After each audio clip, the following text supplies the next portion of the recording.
So ayun, meron tayo ditong Honda Click version 3. Ang issue nito, may tagas ng coolant doon sa kanyang water pump.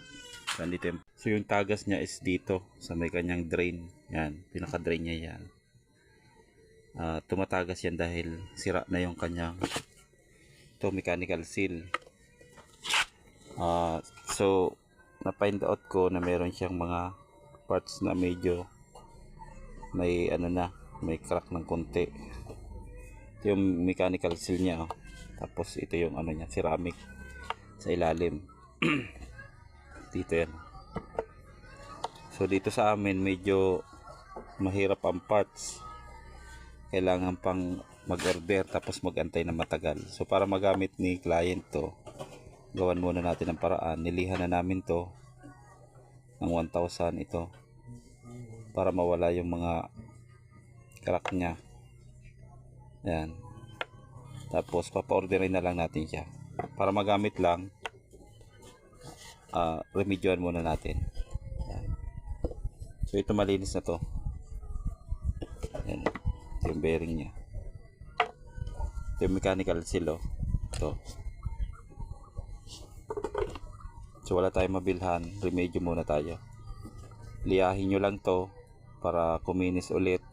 Yan, pwede nyo baliktarin. Halimbawa ganyan siya dati dito, kung ganyan siya dati dito, tanggalin nyo lang and then baliktarin lang yung kabilang part. Yan. Tapos itong part na itong labing itong ceramic,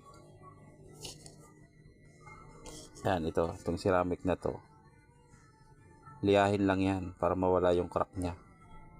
Tapos pag sa uli dito, lagyan na lang ng konting sealant dito para hindi siya dito yan. Yan.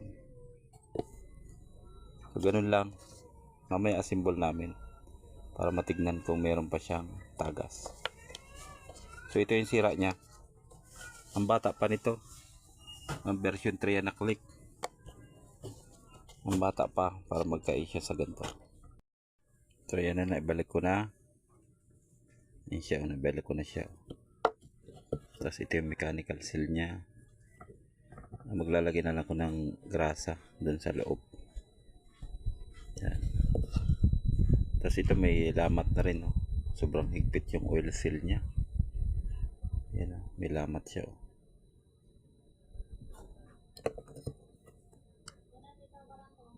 Yan.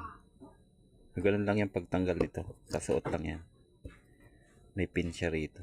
Tanggalin lang yung pin. Tapos